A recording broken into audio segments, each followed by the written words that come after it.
Mesdames et messieurs, merci de nous faire confiance et bienvenue à la rubrique L'invité du journal. Aujourd'hui, nous avons l'honneur de recevoir Madame Nathalie Kambala-Loussé. Elle est directrice pays de l'ONG FMMDI, entendez par là, Femmes, main dans la main pour le développement intégral. À qui j'ai dit merci d'avoir répondu à notre invitation, Madame. Merci beaucoup Henri et c'est moi qui vous remercie aussi de m'avoir reçu sur votre plateau. Première question de notre entretien, Madame, vous avez récemment reçu un certificat d'honneur et de mérite pour vos efforts très remarquables dans la participation politique de la femme, lequel certificat a été délivré par le Bureau d'expertise électorale, genre et gouvernance locale. Dites-nous, quel sentiment vous anime après cette reconnaissance?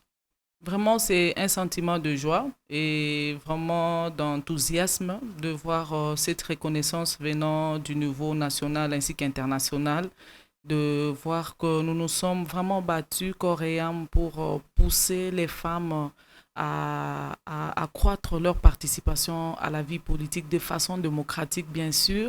Nous avons encadré les femmes, nous avons encadré les jeunes filles. Notre souhait est de voir que les femmes aussi participent à la gestion de la chose publique, qu'elles puissent aussi être dans le sphère politique, qu'elles puissent aussi gérer la gestion de notre pays, qu'elles puissent aussi participer activement aux instances de prise de décision. Et le souhait aussi était de faire un peu un diagnostic à notre niveau, de voir est-ce que nous avons d'ailleurs les femmes qui ont ces potentialités, est-ce que ces femmes sont là, est-ce qu'elles sont prêtes pour servir cette nation. Et nous avons compris que dans notre province, ainsi que même la République démocratique du Congo, nous avons des calibres femmes qui sont prêtes d'aider ce pays dans la gestion et nous nous sommes sentis obligés d'encadrer ces femmes, de susciter les ambitions, de pousser les autorités, de faire des grands plaidoyers pour qu'elles puissent aussi se représenter valablement à des instances de prise de décision. Ma joie aussi est de voir que le travail que nous menons tous les jours ne passe pas inaperçu. Tout à fait. On fait de loin, mais il y a des gens qui valorisent, il y a des gens qui évaluent notre travail sur terrain. C'est une façon aussi de nous pousser encore de faire plus que ce que nous faisons. C'est un devoir, c'est juste interpeller notre travail de tous les jours en tant qu'activiste de la société civile, parce que le rôle aussi est d'accompagner, de renforcer les capacités de femmes. Et aujourd'hui, nous reconnaître comme ça veut dire que nous avons encore un grand rôle à jouer pour servir cette nation. Madame Nathalie Kambala, nous approchons vers la période électorale. Nous sommes déjà dedans à 2 pieds joints. Comment aujourd'hui pouvez-vous définir la participation et les rôles de la femme dans votre Kasai central natal? Oui, merci beaucoup. Vous savez d'abord qu'aujourd'hui, pour parler de la démocratie dans un pays, il y a des principes fondamentaux.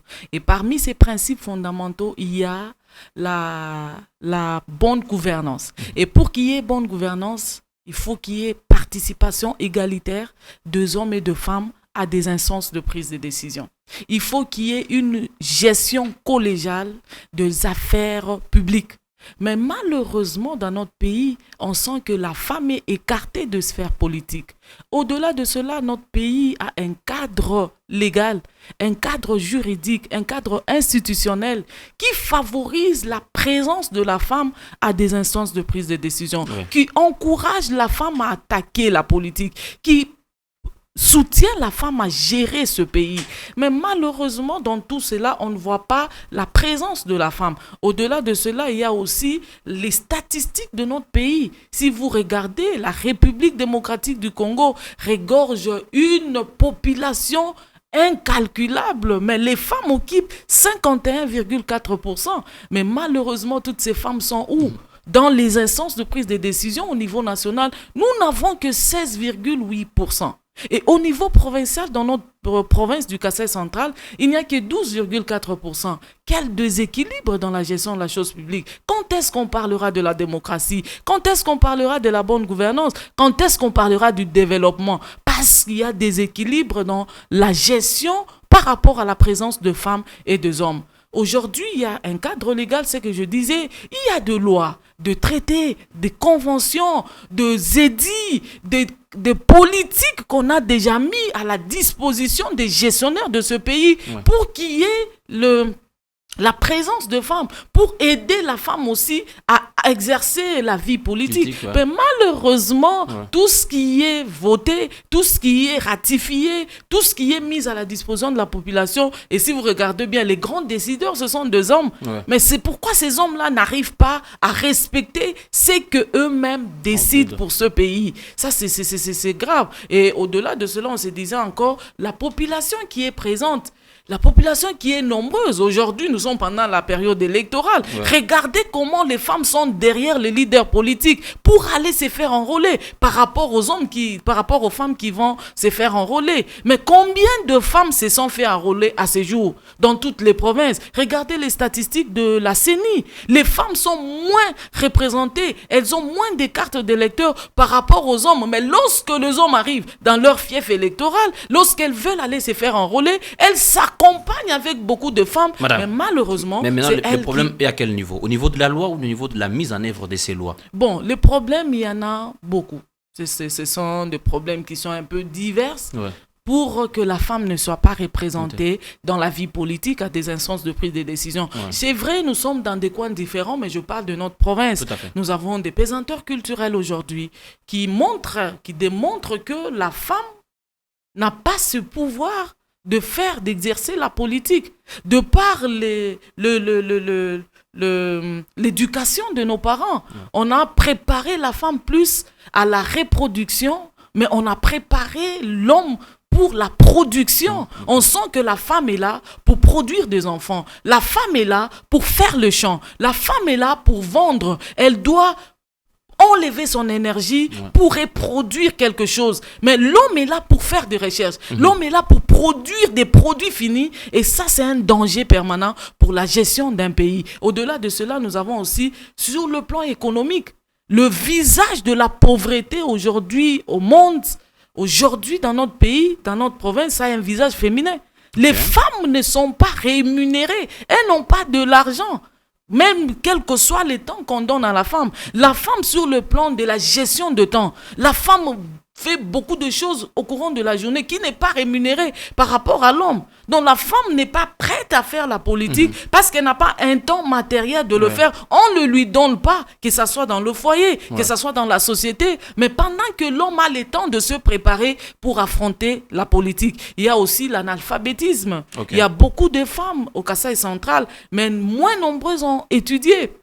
On même terminer les études. C'est un danger aussi permanent pour nous. Nous allons revendiquer le droit dès lors que la femme n'est pas scolarisée. La fille n'est pas scolarisée, ça sera difficile parce qu'il y a celles qui sont avocates, elles se sentent mieux dans l'avocature. Il y a celles qui sont médecins, elles se sentent mieux quand elle est médecin. Il y a celles qui sont enseignantes d'université, elles ne voient pas comment combiner les deux. Mais s'il y en avait autant, aujourd'hui, les universités, combien d'universités produisent des femmes juristes?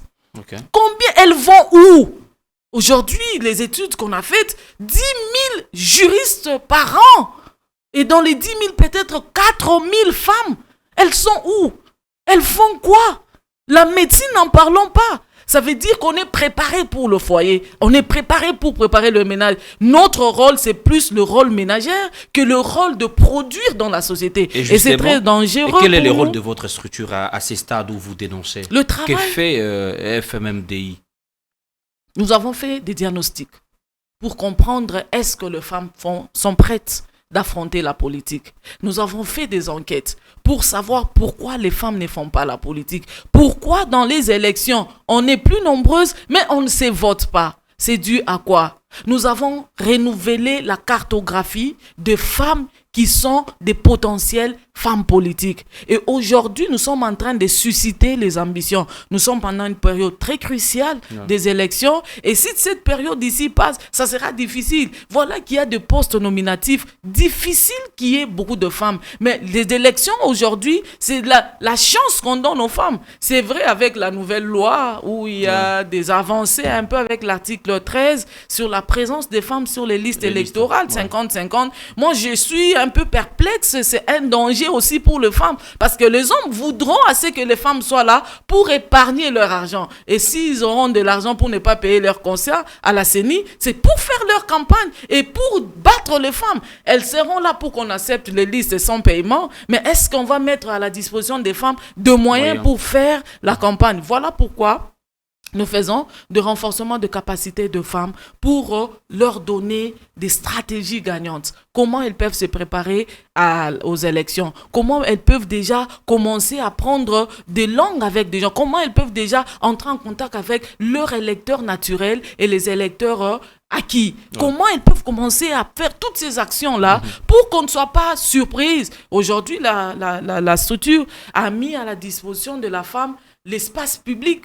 Nous avons signé de contrats avec 14 médias, de radio-télévision, des médias en ligne, des blogueurs, pour travailler l'image de la femme, pour montrer le portrait de la femme du Kasaï central. Au-delà de cela, nous sensibilisons nos communautés que cette fois-ci, oubliez d'être séduits, d'être corrompus moralement avec des cadeaux empoisonnés. Cherchez des produits qui vont vous aider à s'être développés, parce que nous sommes parmi les dernières provinces qui ne sont pas développées. Nous sensibilisons sur le média, nous travaillons avec les femmes elles-mêmes pour qu'elles soient courageuses, aller jusqu'au bout. Le parti politique même, ce sont nos grands alliés. Aller à l'encontre de partis politiques, ça veut dire qu'on ne va pas atteindre les objectifs. Nous sommes en train de faire les plaidoyers auprès des partis politiques pour insérer les femmes sur les listes des listes des candidatures, les accompagner, les soutenir lorsqu'il y a des petits moyens, quand même les soutenir. On ne dit pas il faut corrompre, mais il faut la visibilité. Elles doivent accéder aux médias.